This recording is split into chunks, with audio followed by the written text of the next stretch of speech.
Ngomong jelas, itu gampang banget kalau lo tahu formula teknik ini. Dan ini, by the way, dampaknya instan banget. Jadi bagi lo yang sering ngalamin masalah belibet, teknik ini bakal nyembuhin masalah belibet lo dalam 30 hari ke depan. Dan gue cuman perlu kurang lebih lo praktekin teknik ini setiap hari, 3 menit aja setiap hari. Nanti gue bakal jelasin gimana cara praktekinnya, tekniknya itu apa, dan segala macamnya kita bakal bahas dalam video kali ini. Dan gue bakal mulai dengan yang pertama, yaitu adalah, Bang, emang rumus berbicara dengan jelas itu apa? Nah, itu simpel banget, aslinya. Di sini, gue bakal ngegambarin dulu sebuah rumus yang bisa lo praktekkan buat bikin omongan lo lebih jelas. Oke, jadi rumus ini gue sebut sebagai Minto Pyramid Principle. Bang, itu apaan bang? Minto Pyramid Principle. Oke, tenang aja. Gue bakal jelasin itu apa.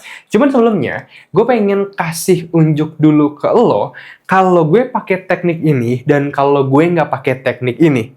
Dan gue pengen lo nilai, gue lebih jelas mana pas ngomong. Gue bakal mulai dengan yang pertama. Gue pribadi setuju dengan idenya Bang Jason tentang Minto Pyramid Principle.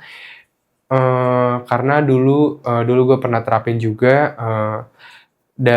tapi gue juga masih bingung juga sih sebenarnya aslinya gimana ya cara ngomong jelas. Yang gue juga lumayan suka juga sih sama tekniknya ini, ya gue berharap gue bisa praktikin. Itu yang pertama, dan ini yang kedua. Oke, teman-teman semuanya, gue setuju banget dengan idenya Bang Jason, karena gue itu percaya teknik ini dapat nyembuhin masalah belibet lo dalam 30 hari doang. Contohnya, dulu pas gue lagi sering banget ngalamin masalah belibet, gue praktekin teknik ini dalam 30 hari, dan masalah belibet gue itu nurun drastis banget, bahkan bisa jadi 70%-an. Makanya gue setuju dengan idenya Bang Jason. Nah, lo lihat, dari yang pertama dan yang kedua, lebih enak yang mana? Kalau lo bilang yang kedua, jawaban adalah karena gue nerapin struktur ini, atau rumus ini, Minto Pyramid Principle. Jadi cara ngomong yang jelas itu terdiri dari 3 bagian. Ada bagian pertama, ada bagian kedua, ada bagian ketiga. Bagian pertama adalah lo bakal mengawali omongan lo dengan menyatakan apa nih opini utama lo dalam 1-2 kalimat. Intinya apa sih yang pengen lo omongin? Misalkan, gue setuju sama idenya Bang Jason. Udah itu aja. Jangan kayak gue setuju idenya Bang Jason, tapi gue juga bla bla bla bla. Mulai dengan 1 kalimat dan pause. Gue ngusulin kita pakai idenya Bang Jason. Gue ngusulin kita pakai strategi influencer marketing. Gue pribadi lebih setuju kalau Perancis bakal menang Piala Dunia. Gue lebih suka sama Cristiano Ronaldo. Gue mikir Ronaldo tuh lebih jago daripada Messi. Jadi udah, satu aja. Intinya apa yang pengen lo sampaikan. Nah, setelah itu, lo bakal mulai dengan opini pendukung. Bang, opini pendukung itu apa, Bang? Opini pendukung adalah pertanyaan kenapa dari kalimat utama lo. Contoh, dalam kalimat opini utama gue bilang bahwa gue ngusulin kita coba baca buku literatur klasik sih. Oh, kenapa? Karena kalau literatur klasik, pelajaran yang kita dapetin itu jauh lebih mudah dan lebih lama kita ingat daripada buku self-improvement biasa. Jadi, lo nanya dulu kenapa ke opini utama lo, baru deh lo dapetin jawaban dari opini pendukung lo itu. Jadi, opini pendukung adalah jawaban dari pertanyaan kenapa untuk opini utama lo. Yang ketiga berikutnya adalah contoh. Jadi contoh adalah lo mempertanyakan contohnya kepada opini pendukung lo di sini. Jadi pas gue bilang bahwa pelajaran yang didapetin dari buku literatur klasik lebih lama dan lebih mudah untuk dicerna daripada buku self-improvement. Contohnya ada gak? Oh ada. Dulu pas lagi zaman umur 22-an, gue baca bukunya Fyodor Dostoyevsky dan gue baca buku dari Think and Grow Rich. Buku Dostoyevsky adalah buku literatur klasik, dan Think and Grow Rich adalah buku self-improvement. Cuman sampai sekarang, yang berdampak banget ke dalam kehidupan gue, yang udah lama banget berarti kan, itu tetap aja dari buku Dostoyevsky. Makanya gue bilang, literatur klasik lebih memberikan pelajaran hidup yang lebih lama, plus lebih mudah dicerna. Nah, gue akan ulang lagi nih. Oke, untuk kalimat ini dengan struktur tersebut. Gue bakal ngomong kayak gini. Gue pribadi ngusulin kalau lo baca buku literatur klasik. Karena buku literatur klasik itu lebih mudah dicerna, satu. Dan yang kedua, dia lebih bertahan lama untuk value yang lo dapetin di kehidupan lo. Contohnya, dulu pas gue lagi umur 21, gue baca buku Dostoyevsky dan Think and Grow Rich. Dostoyevsky bukunya klasik, Think and Grow Rich itu buku self-help.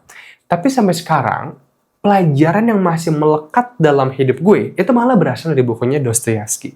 Makanya gue setuju bahwa buku literatur klasik itu memberikan pelajaran yang lebih mudah dicerna plus bertahan lebih lama. Nah, pas lo ngomong dengan struktur kayak gitu, yang terdiri dari opini utama, opini pendukung, dan contoh, pesan lo bakal lebih jelas. Cuman gue tahu ini semua adalah habits atau kebiasaan. Makanya, kebiasaan ini udah ada dari zaman kita masih kecil bahkan. Dan nggak mudah mengubah kebiasaan. Makanya, bagi lo yang pengen serius bisa nyembuhin kebiasaan ngomong kurang terstruktur ini, gue udah nyiapin satu, namanya worksheet latihan dengan rumus utama, pendukung, dan contoh. Jadi nanti bakal ada 6 pertanyaan, yang dimana setiap pertanyaan bisa lo isi dengan opini utama, opini pendukung, dan contoh. Yang ini free total, ada 6 pertanyaan dalam worksheet ini, lo bisa download di PDF di bawah. Nah, cuman, gue pengen lo juga latihan lebih lanjut lagi dalam 30 hari ke depan. Dimana dalam 30 hari ke depan, lo bisa rekam diri lo di depan kamera aja, ngomong ke depan kamera, mungkin 3-10 menitan, yang dimana lo ngikutin alur omongan dari opini utama, opini pendukung, dan contoh. Kayak gue barusan. Bisa ngomong kayak gini ke lo. Gue setuju dengan opini Bang Jason, karena opini Bang Jason efektif. Contohnya dulu gue pernah terapin, dan ternyata hasilnya jauh lebih efektif. Maksudnya, lo ngikutin aja alur kayak gitu. Opini utama, opini pendukung, dan contoh. Oke. Nah, gue udah siapin juga 30 pertanyaan yang bisa lo jawab dalam 30 hari ke depan.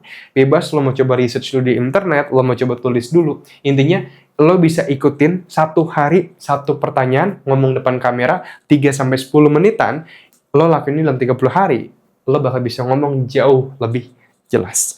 Kalau misalnya pengen cek, Bang, linknya di mana? Ada di pin komentar di bawah. Kalau misalnya pengen klaim, free total untuk worksheet dan untuk guide 30 harinya. Nah, by the way, kalau misalnya pengen serius investasi skill komunikasi, bisa berkomunikasi tanpa rasa gugup, gagap, belibet, bahkan bisa ngasihin skill komunikasi yang lebih rumit lagi, kayak berretorika, berargumen, nerapin storytelling, paham psikologi komunikasi, bisa public speaking tanpa tremor, keringat dingin, dan gemeter, bisa menguasai sales communication, dan jenis komunikasi lainnya yang semuanya bakal berdampak ke dalam kehidupan komunikasi lo bisa cek program gue, namanya Communication Mastery.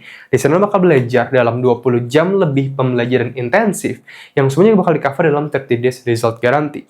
Yang kalau misalkan seandainya, Bang, gue udah dalam 30 hari nih, Bang, udah ngikutin program lo, dan nggak ada perubahan apapun, tenang aja, uang lo bakal di-refund 100%. Jadi nggak ada resiko sama sekali. Kalau misalkan lo pengen cek linknya, bisa cek aja nanti linknya di pin komentar di bawah. Thank you semuanya. Bye-bye.